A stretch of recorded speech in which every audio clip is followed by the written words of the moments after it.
In July 1982, two boys riding bikes across a bridge near Seattle looked down at the Green River and saw something floating in the water. It wasn't driftwood. It was a teenage girl, wrapped in her own jeans, strangled with a piece of rope still knotted around her throat. Within days, 3 more bodies surfaced in the same stretch of river. Then more, and more. By the time police realized what they were dealing with, they weren't looking at a murder. They were looking at the start of the longest, most frustrating manhunt in American history, a case that would stay unsolved for 20 years. While the killer lived an ordinary life, married, went to church, and worked the day shift painting trucks, less than a mile from where he dumped his victims. This is the story of the Green River Killer, and how one of the most prolific serial killers in U.S. history hid in plain sight for 2 decades. Seattle, early 1980s.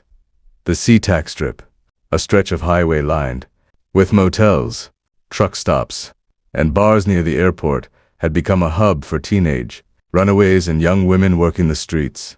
Many were as young as 15 or 16. Many had no family looking for them.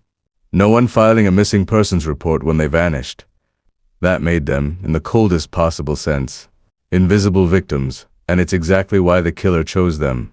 After that first grim discovery in the Green River, police kept finding more bodies in wooded ravines, along riverbanks, in ditches off remote roads.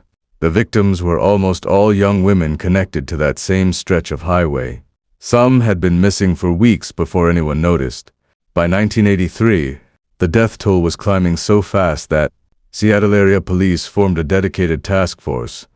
Detectives, forensic experts, and searchers combed the region. Sniffer dogs, aerial searches, hundreds of tips.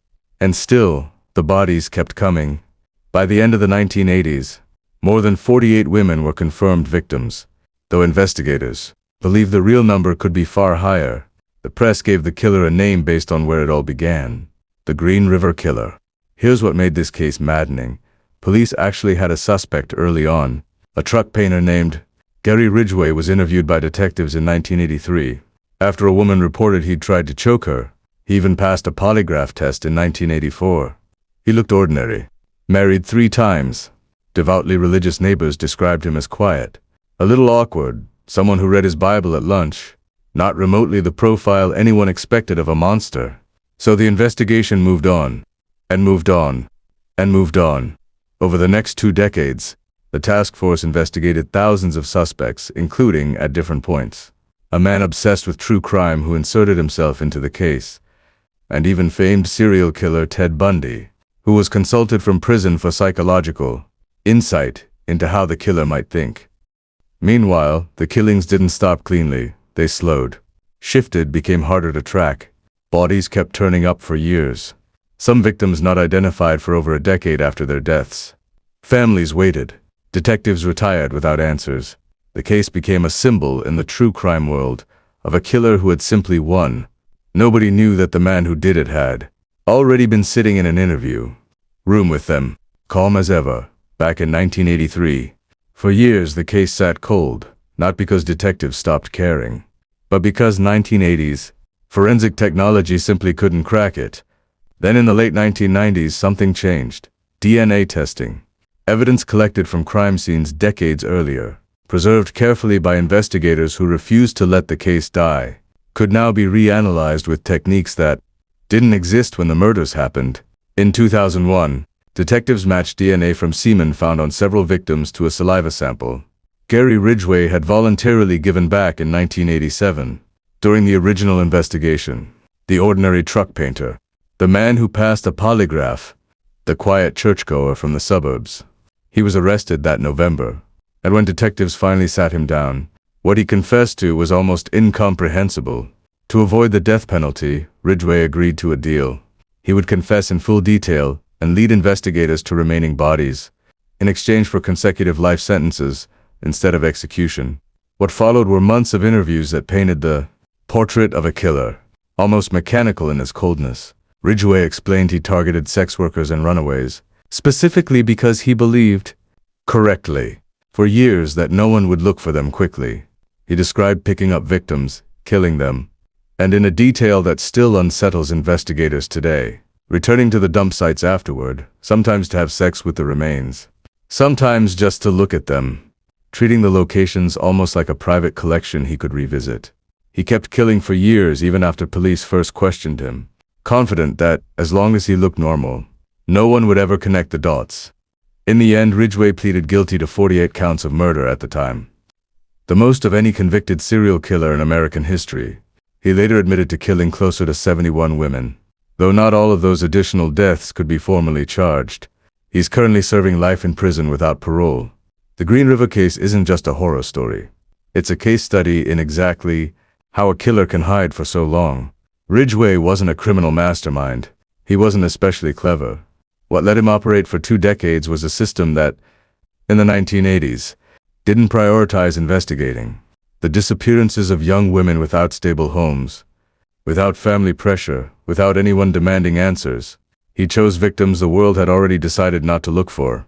The case also became a turning point for forensic science. It demonstrated, on a massive public scale, exactly how powerful DNA evidence could be for solving crimes that seemed permanently unsolvable. And it changed how cold cases are approached across the country to this day. For years, most of the public conversation around this case centered on Ridgway, the puzzle of him, the horror of him. But the people who paid the actual price were his victims, and their stories deserve more than a footnote. Many of them were teenagers. Wendy Caulfield, the first body found in the river, was just 16. Others were young mothers, daughters, sisters, girls, who had run from abusive homes or foster care and ended up on the SeaTac Strip because it was the only place that would take them in. However dangerous it turned out to be. For decades, some families weren't even sure their daughters were dead, just gone. When identifications finally came through DNA and dental records, some of them decades after the murders, it wasn't closure so much as the end of one kind of pain and the start of another. What makes this detail so haunting is that Ridgway later admitted, almost matter-of-factly, that he counted on exactly this. That these particular victims wouldn't be missed quickly, wouldn't be searched for aggressively, wouldn't make the news. For a long stretch of the 1980s, he was right. That failure, not just of one man, but of a system, is part of why this case still gets studied by investigators today. After his 2003 guilty plea, Ridgway didn't just avoid the death penalty, he became, in a strange way, a working tool for investigators. As part of his plea deal, he was required to keep assisting police whenever new evidence surfaced, helping confirm identities and locations tied to victims who still hadn't been found. Some of those searches continued for years after his sentencing. In 2010 and again in later years, additional remains were identified using information Ridgway had provided, closing cases that families had waited on for over 2 decades. He remains incarcerated today at the Washington State Penitentiary, serving 49 consecutive life sentences. He has shown no indication of remorse resembling what most people would consider genuine, describing his crimes, in interviews, with the same flat, procedural tone he used to describe his job painting trucks. Investigators who worked the case for 20 years have said, publicly, that what disturbed them most wasn't Ridgway's violence. It was how unremarkable he seemed. No manifesto, no calling card, just a man who understood, correctly, that if he chose victims nobody was looking for, he could keep doing this almost indefinitely.